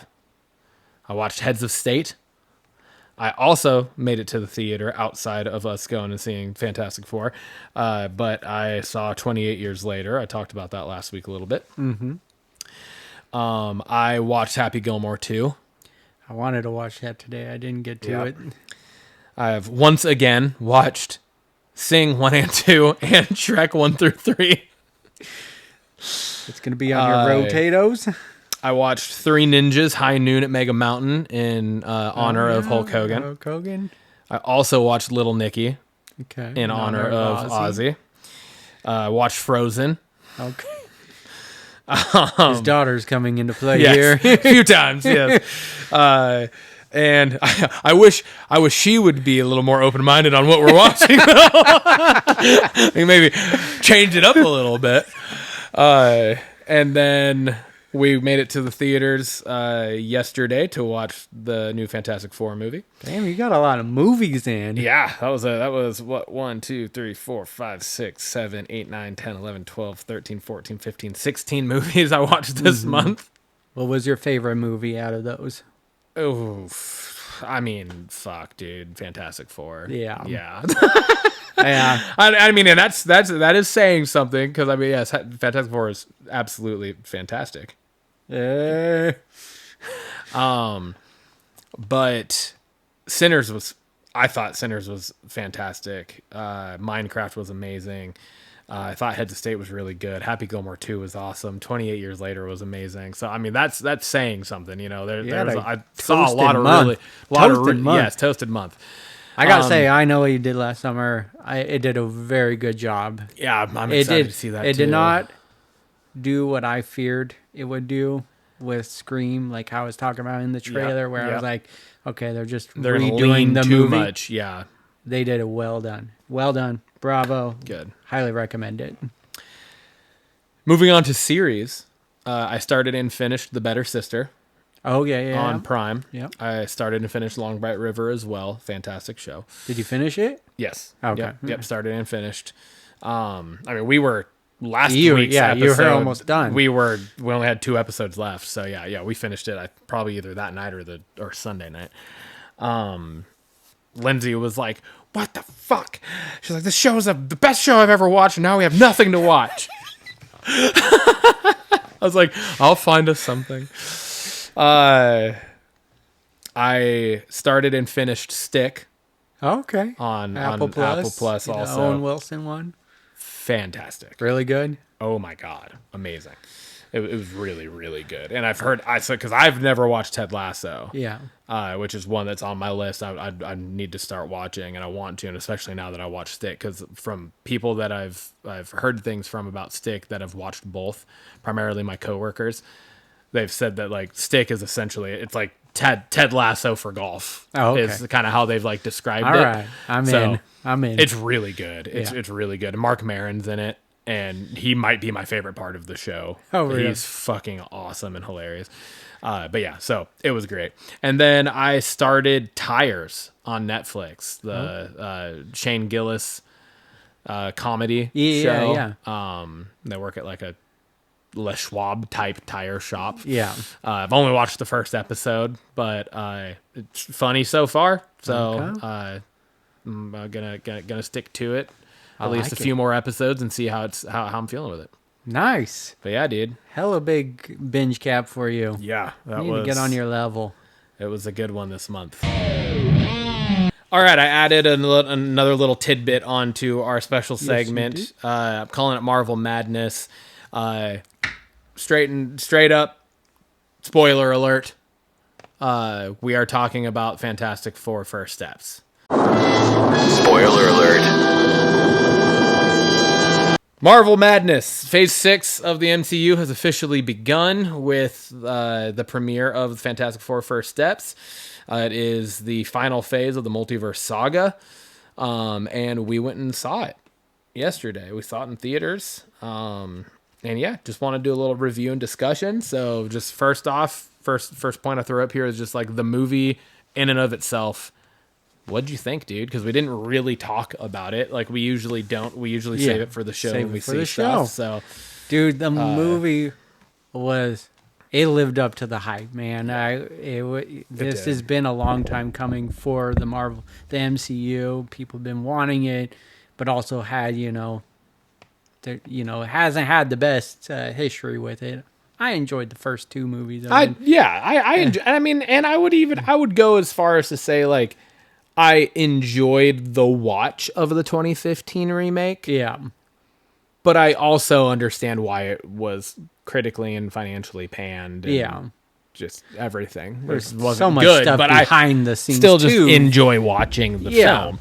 And so, but this movie it felt so good to feel like you were immersed in a whole new version. It was obviously what's it called? A period piece. Yeah, where, yeah. Yeah, and it felt every bit of that, but it felt so good, felt refreshing, and it felt like stakes throughout the whole movie. Yeah.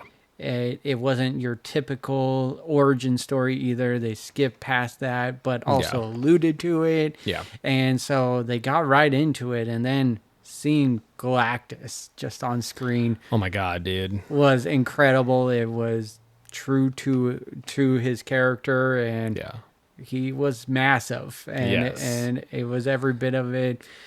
I got emotional towards the end of the movie. It had everything in it. It had the laughter, the action, I would say this is just one of the best Marvel movies in its entirety, and loved every bit of it. Yeah. Same. The movie was fantastic. Again, and I didn't mean to say that one with pun intended. That's just the word that came to my mind, because it really was a really good movie. I feel like it is a bounce back of sorts, if you will, for the MCU. And I feel like, Kevin Feige just gave interviews like last weekend or whatever at some con thing, right? And was just like very open about the fact that they're very well aware of the reason behind why most of Phase 4 and Phase 5 flopped, right? They didn't do as well, and they're aware of the reasoning, and it's because they got to a point where they were focusing on quantity over quality, and they have gone on record saying that they're 100% planning to scale back, and they are going to be delivering quality over quantity, and that is going to be their focus. And it was something like in the first 10 years or whatever it was, like from Iron Man to Endgame, they had put out like 51 maybe hours of content. Damn. And then in the 6 years since Endgame, they've put out well over 100 hours of content. Yeah. And he's like, it's just too much, you know? And it's like, when it gets to the point where people feel like they're having to do homework to watch movies, he's like, that's when you know that like you're no longer in a winning formula. And it makes sense. Yeah. And the fact that you're now hearing the head be the one that's saying that, it's like, and then going and watching this movie, you're like, okay, they got it. Like, they understand what's going on. It isn't just, it's not falling on deaf ears, and it isn't, you know, it's, people are understanding, you know, and it's like Thunderbolts, one of the highest rated on like Rotten Tomatoes and Metacritic movies, right? Rotten Tomatoes is like an 88 or 87 or something like that percent. But it didn't do very well at the box office. And like Kevin Feige said that he kind of pointed out like, well, it's because most of those characters were from Disney Plus shows. Yeah. And again, when they're all stemming from different Disney Plus shows, now you're looking at homework. The Marvels, same idea. Like, Brie Larson's the only one that wasn't from a Disney Plus show. True. She's the only like recognizable face from a blockbuster movie. But then you have the other two where people are like, oh wait, where are they from? Oh, we have to watch these shows, and then that can draw people back, you know, like, unfortunately, where like people like us would be like, oh fuck yeah, I gotta go watch that, so I know what the fuck's going on. Even though we're already 10 steps ahead, we've watched everything and we always will, but it's just, there are, you know, a good portion of people out there that are not willing to commit that time to do that, and they're taking that in consideration. So and this movie definitely fed, like, you don't need to watch anything else. Not at all. You don't need to watch a single other thing. Nope. Through any part of this. Post-credit scenes, nothing. Like, there's nothing in any way that sets up or pulls from anywhere else. Yes, exactly. So that was very well done. It is a time piece or a period piece. It is in a like a world all of its own. And yeah. So, and not of the 616. Yeah. It was like the 868 or something like that. But yeah, I thought the movie was great. The characters were very well done. The powers were all very well done. The stretching ability of Mr. Fantastic, I thought, was phenomenal. So cool. Yeah. There were, couple qualms. Okay. Couple little things. Okay. Let's hear them.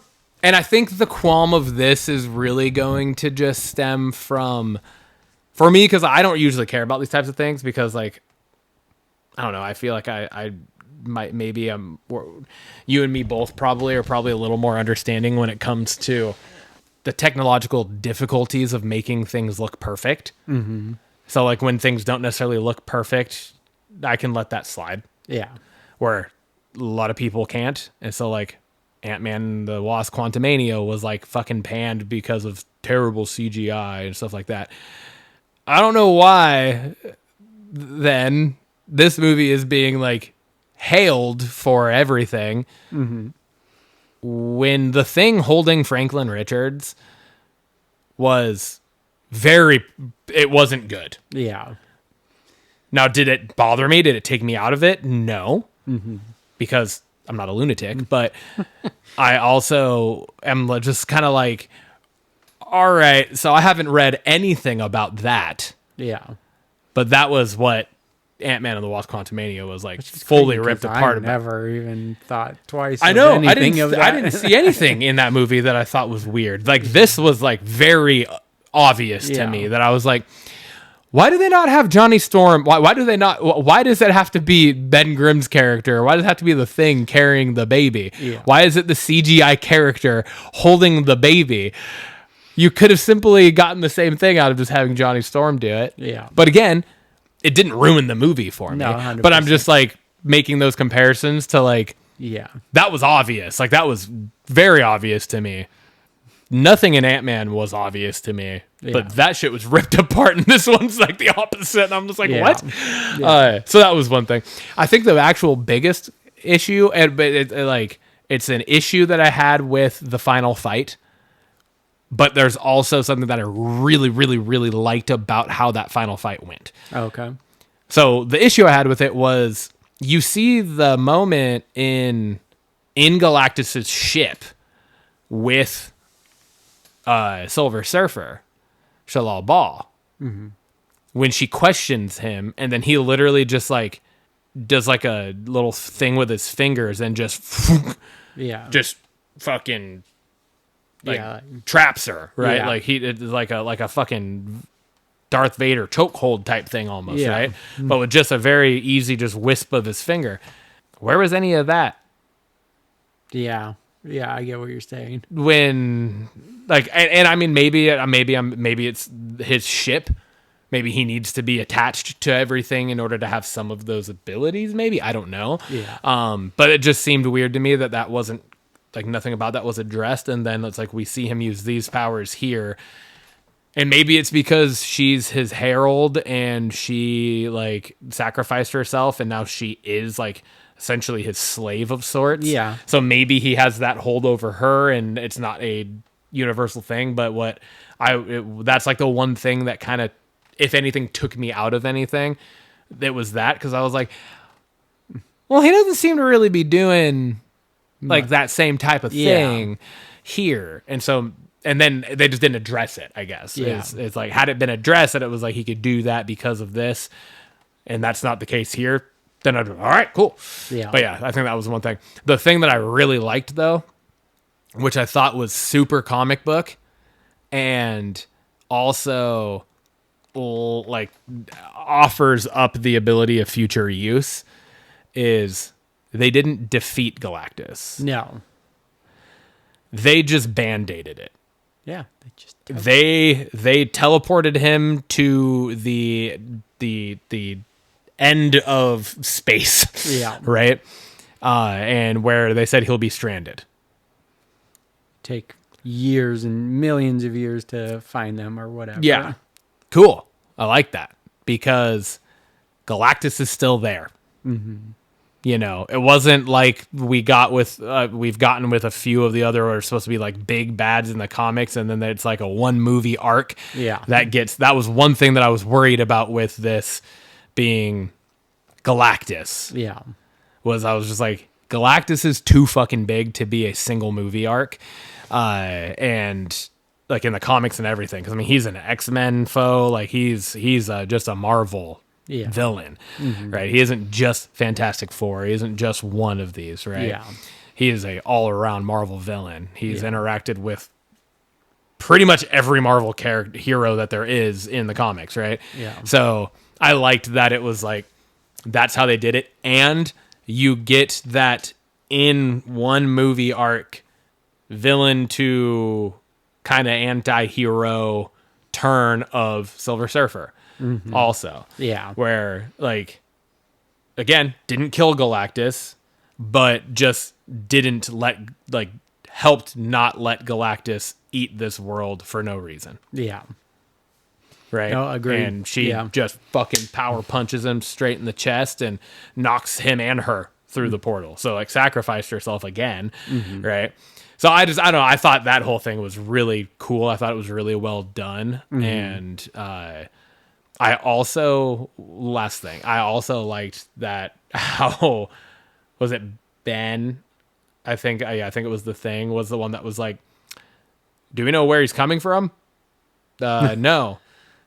Okay, well, we're in the dead center of the city. Anywhere he comes from, there's just thousands of apartents. Yeah. It's like, oh yeah, we better evacuate people. Like, we better fucking move people. Yeah, because and in you so don't many see that a lot. superhero films, that shit doesn't happen, and it's just buildings being fucking Demolished. and you're just like, there's hundreds of thousands of casualties within this shit that they just never address. Yeah. And at least in this way, it was like, oh, the city's empty. This portion of the city, at least, is empty. Yeah. Okay, cool. Did some people die in the flooding when he landed in the ocean? I'm sure. Sure. Of course.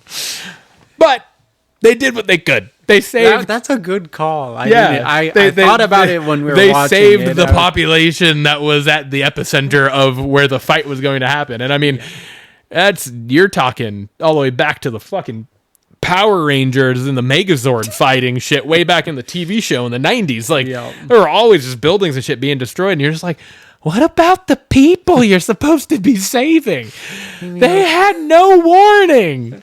They actually took the time, they came up with a plan, and they actually moved people. Yeah. I liked that. That was awesome. Yeah. I agree.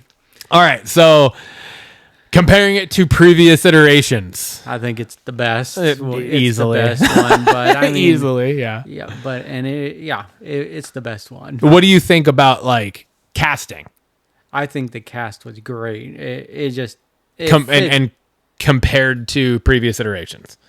Do you feel like this was also the best cast? This was the best cast, yeah. I agree too. I think the only part that I would even remotely argue might be Chris Evans as Johnny Storm. I would say that Johnny Storm was just not. He wasn't his full self in this one, where but yeah, no, that was the only. But close again, one. We are looking at a set of movies where we saw the origin story of it and everything. Yeah. And this one was 4 years into everything. So the celebrity of it has kind of toned down a little bit, and they're a little more normalized to everybody now. Yeah. Where we got the celebrity of it with Chris Evans. So there is that. And I'm not saying necessarily that I would say Chris Evans' character Johnny Storm was better than Joseph Quinn's. But I would just say, all I'm saying is that I think that character is the closest one to give a run to this cast. Yeah. And obviously the chemistry of these four were so good. The 2015 one is not even in the conversation. Yeah, not even in the conversation for casting. But yeah. All right, and then just the future of the MCU. Like, I mean, we've kind of talked a little bit about certain things. There's a obvious specific mid-credit scene that we have to address here. But I guess just, like, what are you thinking? Because I know we both had our own thoughts going into this based off of the post-credit scene of Thunderbolts. Yeah. And then we got nothing regarding that at all. So I know we did, that's like the one thing we did kind of talk about on our walk out to our separate cars. But what are you thinking? Future of the MCU leading into Doomsday and Secret Wars. I mean, like we alluded to, this is like a standalone movie. It does not give you don't have to watch anything, but it also doesn't give you much other than that mid-credit scene, and we already know what that kind of leads to. But I think what I like about it is it has us talking questions. Like, it's just making us ask questions, theorize of what it could be, so that we're more excited for the next project coming out. And there's not a lot coming out between, I think it's Spider-Man, Brand New Day, coming out right before Doomsday, and maybe one show. I think Wonder Man comes out. And maybe one other one, but maybe not. I think it's 2 or 3 projects between now and Doomsday. And so I like we talked about, I think what the future is the Fantastic Four are going to chase after Franklin, because Doom maybe takes him in that mid-credit scene, and that's how they get to the 616 timeline, and that's where Avengers Doomsday starts. So that's my initial thoughts of where it's going. Yeah. What about you? Yeah, I mean, pretty much the same, right? It's you get that mid-credit scene of Doom knelt down and Franklin like reaching for his face. Yeah, I mean, and that's it. That's all you get. You don't get anything. It's super fast. You don't get anything else. You have Sue walking back into the living room and like coming around the whatever the centerpiece in the middle of the room was, piano or whatever it was, comes around and she sees that, and then it just goes black again and back to the credits. I think that's probably what makes the most sense, is that he takes him there. Yeah. But it's also curious because it was a four-year time jump from the end of the movie to that scene, and it makes you wonder, like, how does Dr. Doom know about Franklin's abilities? That's true. Too. because like Galactus knew about it because of the scanning, the scanning thing in his ship that like Yeah. specifically laser beamed straight onto Sue's belly, right? Would you and Mini-Me, would you and the laser beam get a freaking room? But yeah, so I don't know, just to kind of make it's making us talk. It's just a lot of questions. Yeah. I also there was that one scene where it was the world, the like United Nations essentially, where all the seats are Latveria. filled, but Latveria was empty. Yeah. What is that about? Is that doom in this universe, or what? Yeah. What's the meaning behind that and stuff? Yeah, So for sure. definitely a lot of questions, but I think that gets us excited about it, right? Yeah. That's like There's that's also, when we first watched Iron Man, Hulk. We're Yeah. like, oh my god, what is this? Yeah. Last thing on my end, I saw a video that was a theory, and what if Kang is not the one who created the TVA? What if it was Reed Richards? Oh, And what if Kang just like infiltrated it and took it over and then was saying that he's the one that created it and everything, and like rewrote it, right? To what we then saw in Loki, season 1 and 2. Because if you look at a lot of the technology in the TVA and the aesthetic of the TVA, a lot of it. it's almost the exact same as the Fantastic Four Yeah. in this world Agreed. and in this movie, and a lot of the tech, the computers, the rounded computers that almost look like helmet heads, right? Yeah. Some of the exact same tech was in Reed Richards' lab that is Yeah. in the TVA. True. So I was just like, oh, that's kind of curious. That could be an interesting little kind of ping there. And in the comics, again, Kang the Conqueror is Nathaniel Richards, who is a descendant of Reed Richards. So I like that. yeah, I it's like that interesting theory. for sure. I like that theory. Fantastic Four is out in theaters right now. Go see it. It's fantastic. It is. All right, we got a Blockbusters game. I'm going to take the clicky click from you. This is Guess the Movie by the Actors. Oh. I'm going to one at a time pop up an actor. There are 10 actors, so you have essentially 10 guesses to try to guess the movie. Okay. All right. So this is one movie. This is one movie. Oh, fuck. Yeah. All of the actors that I'll put up here are in this movie. Shit. Okay. Okay. You get one guess per actor if you so choose. Like you can just say, okay, give me the next one if you're just like absolutely just like I have no clue. fucking idea. Okay. Okay. First actor, Ryan Reynolds. Deadpool. No. I see the obvious go-to there, but no. Second actor, Jamie Foxx. Oh shit. And they're in it together. They're both in the movie. Next. Charlize Theron. Damn. I can't think of anything with Jamie Foxx and Ryan Reynolds together. That's the connection. Okay, next. Kaylee Cuoco.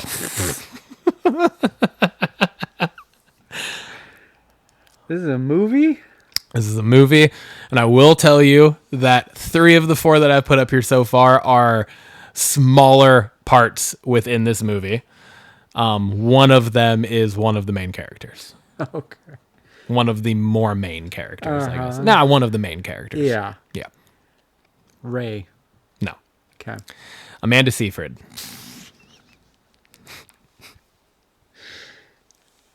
What? All of these people are in it together, huh? Yep. Movie 43. No. Next actor. Christopher Lloyd. Oh, God. My favorite Martian. No. All right, next actor, Neil Patrick Harris. Harold and Kumar? Nope. Or was that 7? Yeah. You got 3 left. Shit. The next one, Giovanni Ribisi. However you say his last name. What is that actor? No, I don't know that actor. Oh, you know him. Ted. He's like the bad guy in Ted. Oh. He's Phoebe's brother Okay. in Friends. Is this... I think... Is it A Million Ways to Die in the West? It is. I think that gave it away. Yeah. Is the Ted. Well, the next 2 are probably going to give it away too. Liam Neeson and then Seth MacFarlane. That was tough. Yeah, that was good. So yeah, Ryan Reynolds is he's like the guy that dies in the bar. By some way. Jamie Foxx plays Django. Yeah. He just plays Django Unchained in that. Christopher Lloyd plays Doc Brown in it. Mm-hmm. Kaylee Cuoco is like a bartender or a girl at a bar or something. So they're like A lot of side characters. yeah, 3 or 4 of them are like uncredited. Like they're not even in the actual credits, but you can like look it up on IMDb. Yeah. And then obviously the others are all like main characters in it. The Amanda Seyfried and Giovanni brought it together Yeah. for me right there. Yeah. I like that one. That was a good one. All right, awesome. Nicely done. And that brings us to our Blockbusters question of the week to wrap up this episode. And I'm just sticking with I posed this, and I was just sticking with the theme of our week or of our episode this week, kind of. And that's with our 2 primary icons that we lost this week in Hulk Hogan and Ozzy Osbourne. And that is, what is your favorite movie with Hulk Hogan? And what is your favorite movie with Ozzy Osbourne? Hulk Hogan, Mr. Nanny. Okay. And then Ozzy, it's Lil Nicky. Yeah. Those 2, I love those movies, and it was a quick answer to both of these guys. Those were the first to come to mind, and really enjoyed those. I already actually said mine because I said them in my Bingecap, so you probably caught on to that. But Three Ninjas. Three Ninjas, High Little Noon at Nicky. Mega Mountain, and then Little Nicky. Yeah. So I love the Three Ninjas series. We grew up watching them, and so that was like when I thought of this, because there's a handful of Hulk Hogan movies, obviously, that kind of went through. Suburban Commando's fantastic. Yeah. Obviously, Mr. Nanny's great. Rocky 3, fantastic. Among a handful of others that he's in too. But just something about Three Ninjas just really brings me back, and that's really part of my childhood. So I like that one. Three Ninjas, and then Little Nicky is one of my, I think it's a very underrated Adam Sandler film, because I know it's not high on very many people's lists when it comes to his movies, but it is high on my list. I fucking love that movie. I think it's so good, and there's so many, and I hadn't watched it in forever until I did watch it yesterday, and I was just so many, just fucking John Lovitz in the very beginning, just the peeping Tom. And no, Scotty. He's not that's No, not, that's the yeah. No, that's I Kevin know. Nealon. Yes, that's right. That's Kevin Nealon. Are there boobs on my head? Yeah, Big ones. no, John big Lovitz birdie. is the peeping Tom At the who beginning. dies at the very beginning and goes to hell, and then he's constantly getting chased around by the horny bird. Yeah. But yeah, just so many. Just that movie's great. So. God, the Three Ninjas, that brings me back to Yeah. that one I watched with my older brother Chris and my aunt, and watched that a lot. And did you ever see Surf's Ninja? Oh yeah, Yeah, oh yeah, those were good movies yeah. They back were. then. Yeah, they were. Oh, did Three Ninjas hold up to what? I mean, as good as it could. I mean, I think it does, in the sense of, again, like we're so kind of, I guess, I don't know what the best term is, spoiled to a point now with just like what we have. Yeah. And like we're a weird generation, right? Where we literally went from like imagination like literally having to use our imagination to play games because we didn't have all of the shit, to very early editions of, I mean, obviously there were a couple video games out before we were born, Atari, stuff like that, right? But Nintendo, I mean, it really came about as we were growing up, and we grew up as the gaming world has grown up, and we've grown up as technology has grown up and everything. So we started from where technology used to be up to where it is now. So like now we see what we fucking the Fantastic Four first steps, and I went from watching that to watching Three Ninjas. So it's like, true. Wow, that's a slap in the face as to just how bad acting and cameras and technology and just scripts and everything were back then, and now they get stuff that's so much better nowadays. But I mean, I think like for what it was great, and that's why we loved it, right? So yeah, dude. All right, man. All right, Episode 60. cheers.